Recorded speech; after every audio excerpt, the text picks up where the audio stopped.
Good morning. Welcome back.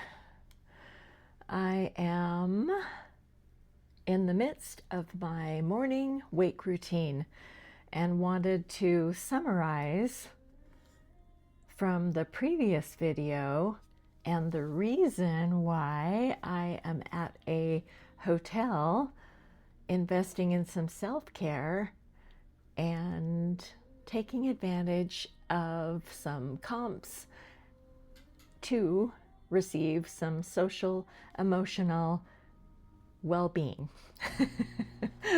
Let me recap and talk about why I do the things I do and how they are helpful for the chronic conditions that I am managing, and perhaps perhaps I have been awake for a while, perhaps they are useful for you as well. Hi. As I said, let's see, it's 5:25 right now. I woke up. I don't always sleep incredibly soundly in a hotel room. You can probably see the screen behind me. In this hotel, they have one of those automatic screens when you turn on the television that goes to video, art, and music. And I love that. It's relaxing. It's very mellow, spa type sounds, nature sounds. And because of the hall noise, and I am at a casino that people get boisterous, and I want to tune things out. I don't want to wear earplugs. So I left that on very low, and I only woke up a few times for the normal, need the restroom, and a little bit of just twisting and turning. Nothing, nothing horrid though. And for the most part, I slept really soundly, thanks to my sleep routine and my waking routine, which I would argue is much more important than your winding down routine. What do you think? What do you think about that? The term sleep hygiene is something that is used often in health education. It's Do you like that term? I don't know. It's how you wind down in the evening. Your rituals, your routines. After I left you in the previous video, I was in the midst of preparing my meal, which was delicious, by the way. The veggie mash and the vegetables that I heated in the electric lunchbox were divine. It could have used some frozen broccoli to dump on top for some extra green veggies, though. Between that, my appetizer of the chips and the salsa mix with the beans, and then the blackberries for dessert, and they were bitter. I was surprised. I don't mind that blackberries aren't necessarily as sweet, as like a strawberry or a blueberry or anything, though the entire container, they were so bitter. But I ate them, it's fiber. I'm not going to waste the money. But it really, having that little bit of the vegan dark chocolate too, a few berries, few little things of chocolate. That's yummy. that's a lazy person's way of making a chocolate dipped berry, is just pop it all in your mouth. It's fine. Afterwards, after I enjoyed my dinner, watched a little bit of television, since it was so early, it was about 8:20, and as I said previously, I typically like to eat dinner earlier in the evening, so I'm fairly empty before I go to bed. Digestion takes a lot of energy, and when I'm still feeling heavy from a meal, I definitely won't sleep very well. How about you? I have plenty of colleagues and know a lot of people, especially when I travel. And I don't know why, maybe it's because I'm in California more than any other place, but I've noticed in California that a lot of times dinner reservations that people aren't going out to dinner until 7, 8, 9 o'clock at night. And I've heard that in other areas that it's a regional thing, a cultural thing to eat really late in the evening for whatever reason. And I don't sleep very well. If I were to eat a heavy meal at night, I think I'd have nightmares and I'd just feel bloated. Though, we get accustomed to however wherever we're living, and if you grow up that way, maybe that just works. But anyway, um, after dinner, I did decide to go back down to the casino since it was the big celebration weekend. And no, I didn't run into Vegas Matt or any of his crew or Cowboy Slots. I'm not convinced that he really films on Sunday, even though he posts the video, because, it's YouTube.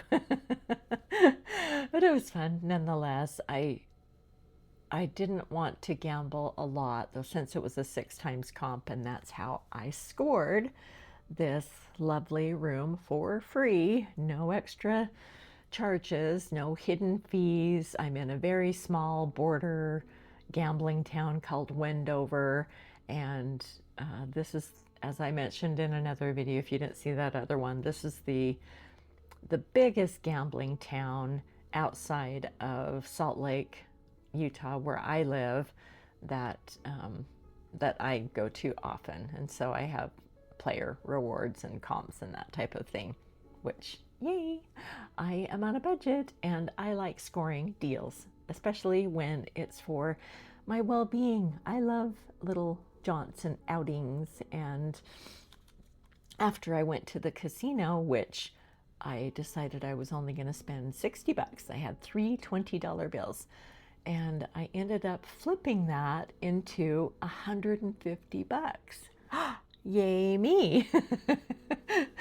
And I did that on some three reel type machines, and I put $20 in a machine, turned it into 60, wound up in the high limit room, and this is all thanks to tips from Cowboy Slots and Jackpot Judo. And I'm completely okay plugging other channels here, because the only reason I'm on YouTube is because I've been watching other content creators and thought, I'm a writer, I'm a health educator, I have decades worth of experience, that perhaps I have a place here too. Here I am.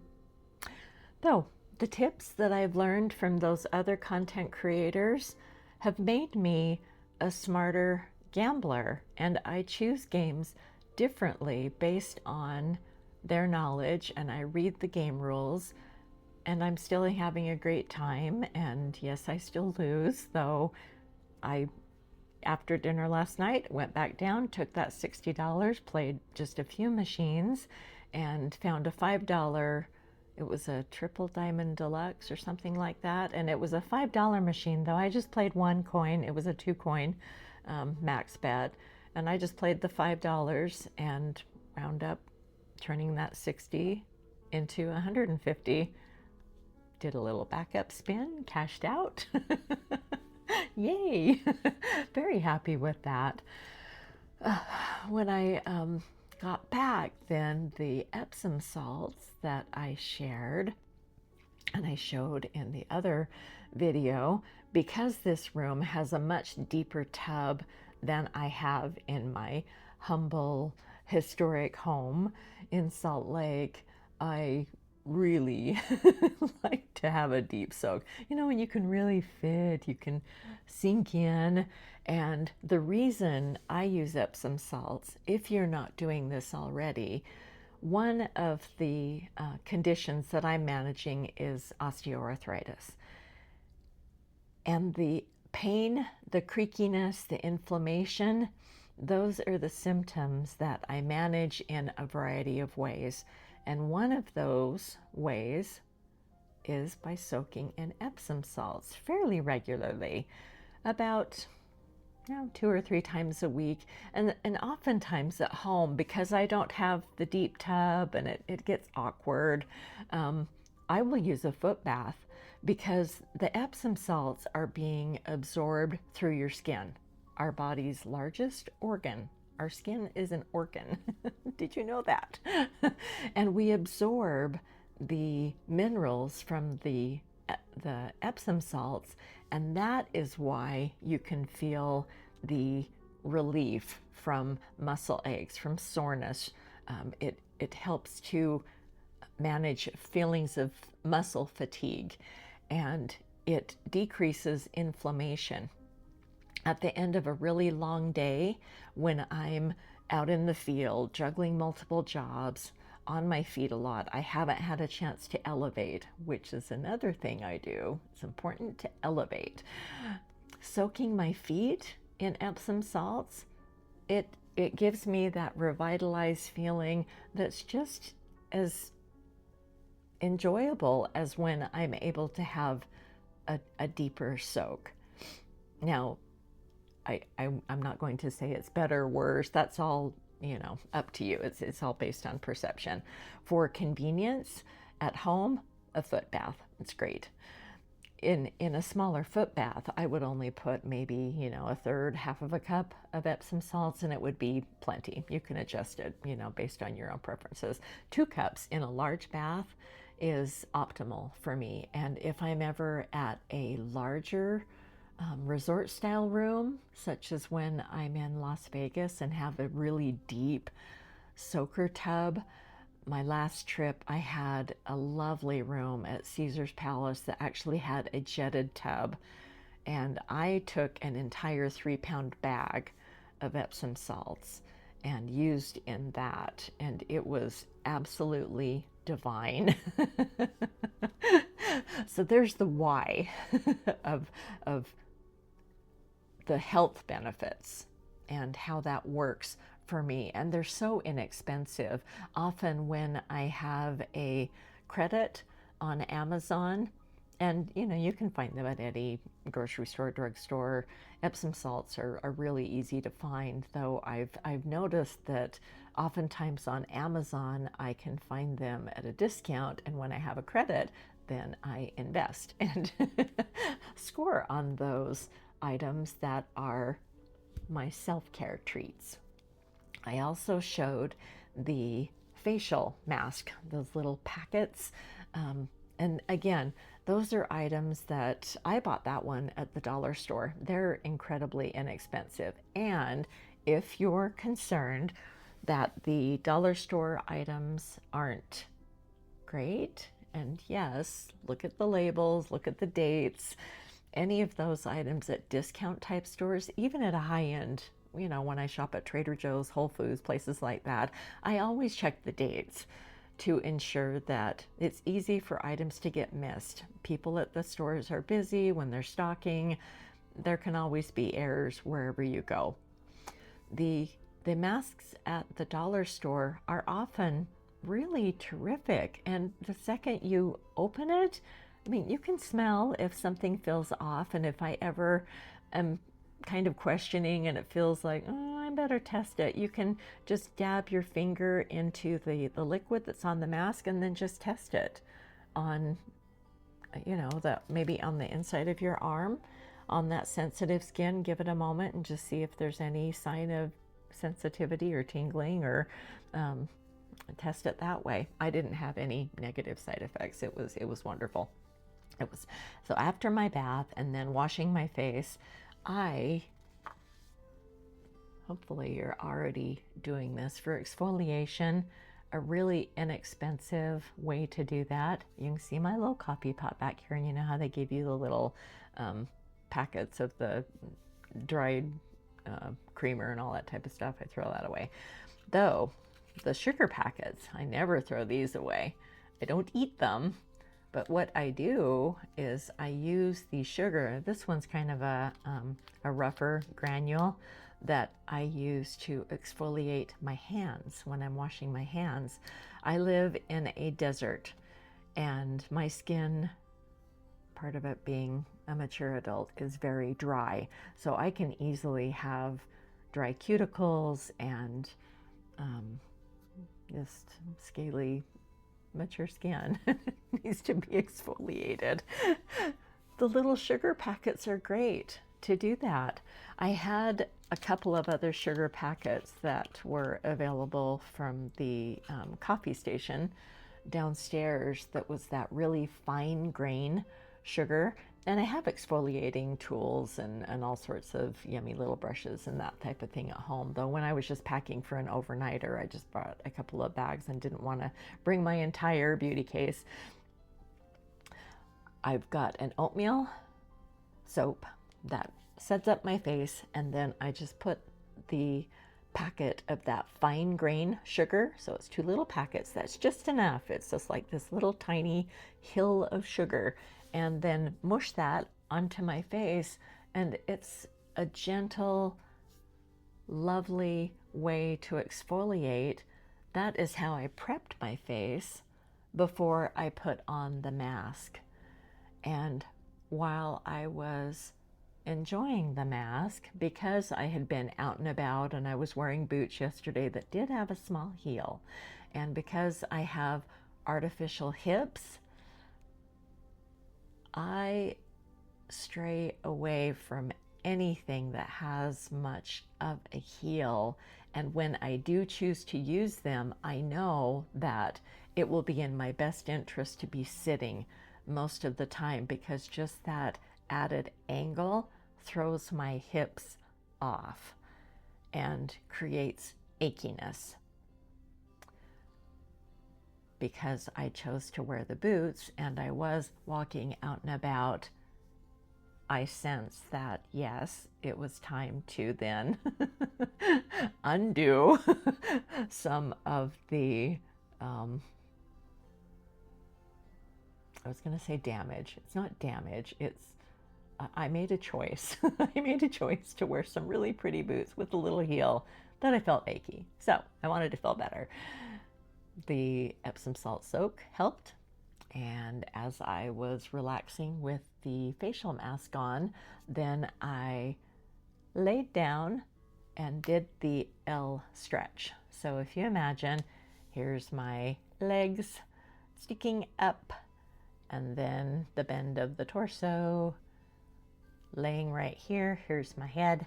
So I'm laying with the face mask on, with my legs straight up in the air. That elevation is optimal.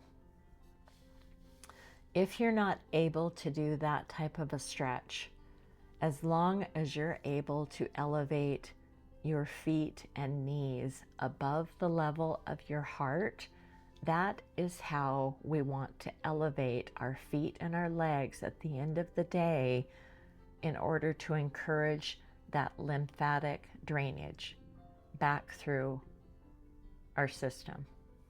As we get older, and especially if you are living with any arterial damage or any other condition that inhibits a healthy lymphatic flow, perhaps you have a compromised immune system, elevating at the end of the day, our lymphatic system is our natural immune function cleansing cycle in the body that works hand in hand with veins, with arteries. The system in the body looks very similar if you were to look at that on an anatomical map, though lymph is much closer to the surface. When I have received or given, I have a very introductory certification into lymphatic drainage, enough that I feel qualified to work on myself. Though if I am looking for a professional, ideally a clinical lymphatic drainage session, I'm seeking someone who has very, very high credentials. This is often a nurse or someone who's worked in an alternative field and has really high certifications. That's the level that I look for my own care because quality matters, right? The lymph is, and I don't know if you can even sense, this is a very gentle movement. Dry skin brushing, that's another way that you can apply a lymphatic drainage approach on yourself. I digress. I do that often. I will go off on tangents. The elevation last night with having that face mask on, it was like this lovely wind down, just one other way for me to truly get ready for a restful night's sleep, even though I chose to stay up a lot later than I normally would. And it was about 9:20 when I finally went to sleep. That for me is late. Perhaps for you that was just ridiculously early to go to bed. I am an early riser. Let me bring you forward to the morning routine. For years and years and years and years and years, I have been waking up between 3 and 5 in the morning. That's a standard time for me. Oh my goodness, did you just do that? Or did you say, okay, yeah, whatever? I receive more feedback that is aghast. That I find silly. I, there's over 8 billion people on the planet, and especially in the US, we live in a 24-hour society. Is it really surprising that there are people that get up early in the morning to go about their day, to go to work, to get things done? I don't believe so. Why would anyone be surprised? It's okay. It's okay to do things that are in your best interest. Getting up early is in my best interest. And I love that I would say 90 to 95% of the time, all throughout my adult life, I have not needed an alarm. I wake up, and that I truly am happy about because I've taken care of enough people, raised a very night owl son who do you have people in your life like that even if you're not a morning person, though there's somewhere that you need to be, somewhere that perhaps other people in your life also need to be, and maybe you're in charge, and you're the mom, you're the wife, you're the husband, whoever, whatever the role is, that, and there's other people who cannot just struggle. And that, oh, oh my goodness, that's hard. And that's okay because we're all different. We've all got our pace, right?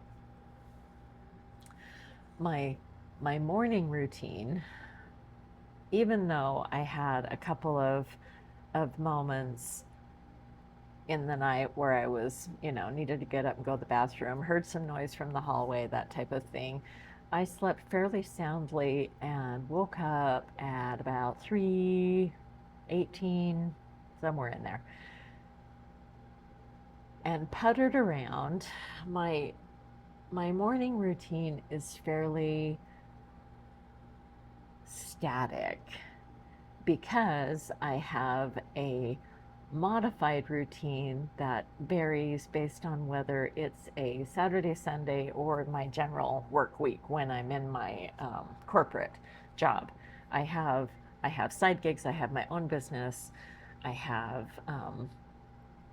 like little projects that I'm working on. I'm also a writer.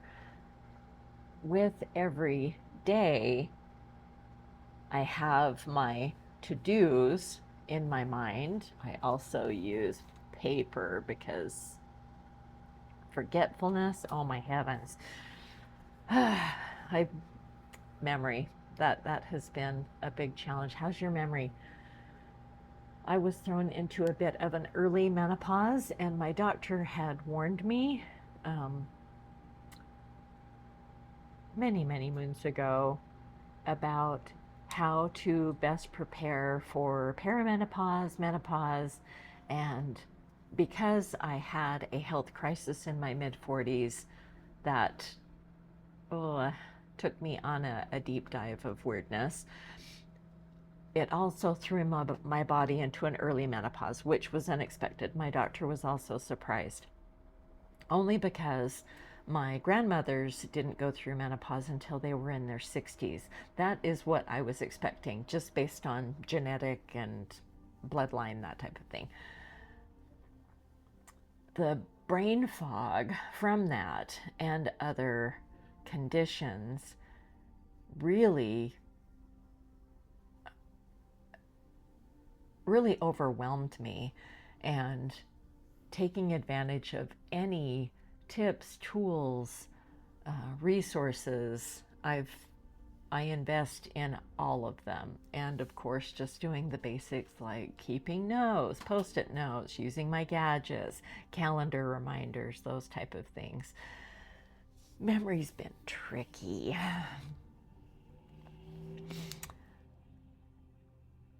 My morning routine that I have been investing in more aggressively as I've gotten older has actually helped to stimulate my memory, because I do wake up so early, and one of my top priorities every day is exercising. That's why I'm sitting here in a sports bra and I'm not showing you any more than that.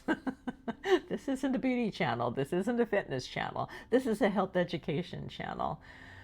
I had always been a person who goes to the gym. I love gyms, though COVID changed everything. And when those shut down, I certainly had some standard equipment at home, not as much as I needed. I have a home gym now.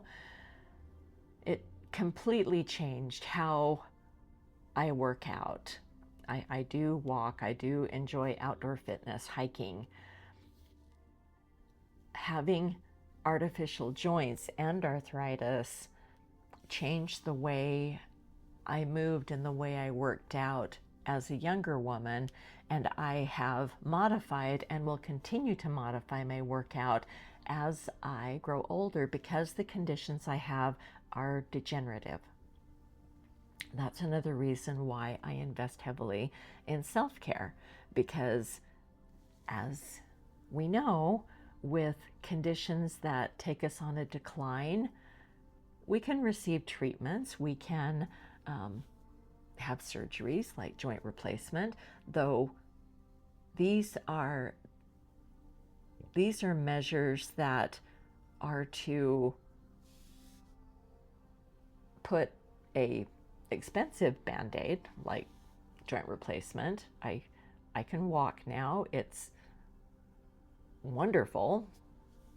I wouldn't wish it on my worst enemy. It was one of the most painful, aggressive, intrusive things that I've ever experienced.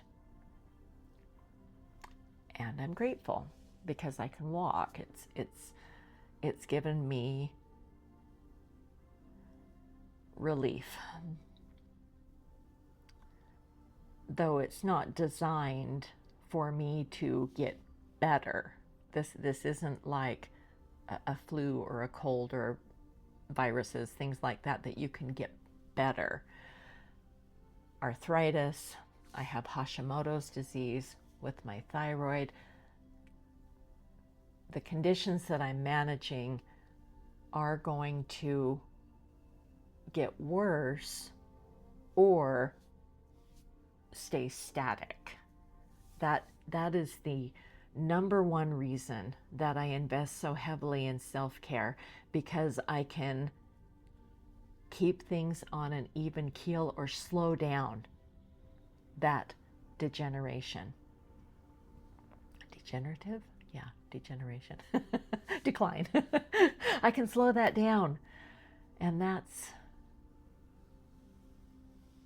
my entire reasoning of why I wanted to come onto YouTube to share everything that I've learned since 1996, when I entered the field of alternative healthcare, went into health education. I've worked in a number of different fields, and those that I learned because I wanted to help my family and better educate myself, all of that knowledge came in really handy when I became seriously ill. And now that I have been an empty nester for a long, long time, and I am living solo because I am no longer partnered and plan to stay that way, I am my own caretaker. And I feel that I am highly qualified to be my own caretaker. And you are qualified to be your own caretaker as well. Do you know why? Because you know your body better than anyone. Our healthcare providers, the people in our lives that we share information with, that we grieve with, that we bond with, that we care about, those are wonderful. It's lovely to have people that are on our side, that have our back. And at the end of the day, in the morning, it's us.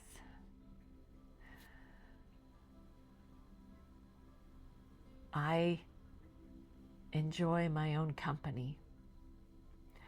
And when I lost many people due to the pandemic, due to relationships ending, variety of reasons.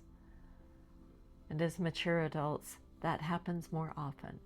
We begin to lose more people. And that's okay. It's part of the process.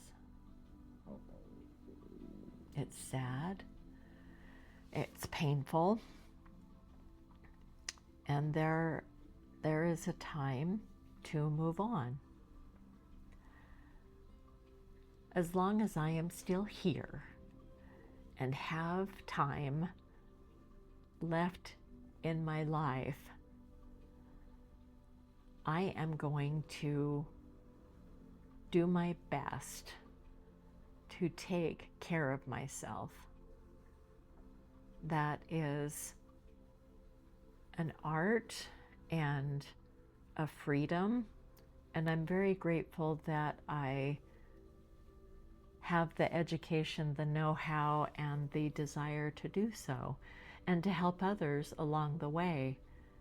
I launched a website, andersontherapeutics.com, in 2016 in order to share the resources, tips, and tools that helped me through the medical crisis that nearly took my life when I was in my mid-40s. That was another moment where everything changed. And change is inevitable. I'm getting a little heavy here. A little heavy. I have finished 2 workouts. The content creator that lifted me out of a deep depression in 2020 is Shelly Fowler. Her channel is Fabulous 50s. I adore her workouts. I identify with her only because she's close to my own age, and I am able to modify her workouts because with dual hip replacements, I have posterior placement. There are movements that are contraindicated for me. When I recovered from surgery, I spent a lot of time with the physical therapist and the surgeon assistant to customize a workout routine that I could carry with me. And I continue to do a lot of the physical therapy exercises because I've been present when a person has dislocated their hip, and that's horrifying. I don't want to do that. the bionic parts that are in me, allowing me to walk and move freely, need to stay there. And my surgeon gave me 2 tips when I went through my recovery and went through my surgeries. He said, in order to maintain the health integrity of my hips and to avoid future surgeries, that I was to maintain a lean weight, to keep excess pressure off the artificial joints, and to not fall. The exercises that I do help me with my balance. I had the previous experience of teaching a falls prevention class with the Arthritis Foundation. If you aren't aware of those courses, there is one called Stepping On. That is the course that I certified in. So how lucky was I that I already had that certification? I took it again after I had joint replacements, because if you have metal in your body, you understand that it feels strange when you have equipment in your body that's cold. It doesn't feel right. It moves differently. It takes a long time to get used to that sensation. I'm following my doctor's orders. I am maintaining my lean weight. I am 5'5.5" right now. I used to be 5'8". Due to the arthritis and the fact that I am a Caucasian woman and I live in an area where we don't get enough light, and I'm shrinking. I use a light box. I get my vitamin D. I like the sun in moderation. I also do yoga, stretching. I know I'm going to keep on shrinking. I'm shrinking a lot faster than I thought I would, but it's okay. Due to my frame, my body size. Have you ever done this trick? You wrap your thumb and your middle finger around and see how it overlaps. I have a smaller frame. Right now, my weight, I hover between 127 and 130.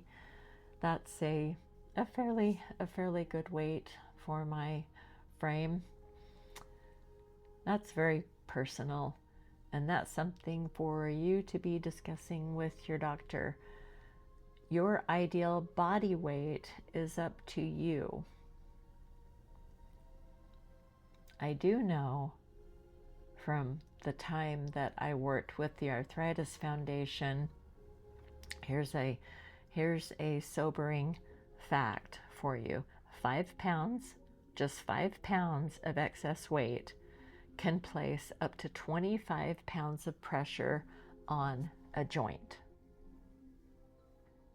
So think about that. With an artificial joint, there's a lot of mechanics now with pins and ceramic cups and the titanium shaft that's down through the my femur, and cement, and there's all sorts of equipment.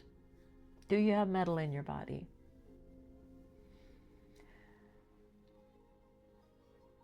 It's miraculous, yes. And for the longevity of something that intrusive that ideally, by taking care of those joints, I can maintain them and live with them much longer and avoid future surgeries. That recommendation, that direction from my doctor to maintain a lean weight in order to avoid a dislocation and avoid going back in and having all of that equipment taken out and reinstalled again. Yes, okay, yeah, sign me up. I will do that. Great reasons to maintain that lean weight. The other content creator, and I did the finger here, hello. One more goodie for you. Amy's Vegan Yoga.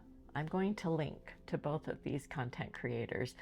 Amy is a content creator from Japan. Her videos, I first discovered them because of the facial massage, and she does some lymphatic drainage techniques that anyone can implement. It's beneficial if you have any type of knowledge or background in anatomy, pathology, which honestly we should all have. That would give us a really great owner's manual if age-appropriate anatomy and pathology were in school from kindergarten forward. I don't feel that people understand how their body works and how to better take care of all of the systems of our body, and we often learn about those things because we've become ill or we're taking care of other people. With Amy, I found one of her videos on a lymphatic drainage massage for face. As I've found as I get older, I get more puffiness, little round cheeks, those type of things. And I've gone on a deep dive she has a remarkable amount of fitness routines, health routines, and I'm sure I came upon her channel because my son took me to Japan earlier this year to celebrate my 60th birthday. And one that I've found recently is a reverse crunch routine that when I first watched it, anytime I see a new fitness video, self-care type thing, I watch it first before I'm going to practice it, just to make sure that number one, it's not going to harm me, that it looks credible, and just to have an overview of a little sneak peek. I'm not just going to dive in and get going and then pretty soon I've fallen down and hurt myself. The reverse crunch, I was a bit hesitant because she does a little bit of a back bend, and I thought, oh, okay, osteoarthritis. There has been a thoracic vertebra that I tended to have like a twinge type of a thing. Just getting up, getting in and out of the car. Have you had those feelings? Just that little sharp, that grab you type of a stinger type of a sensation is how I've referred to it.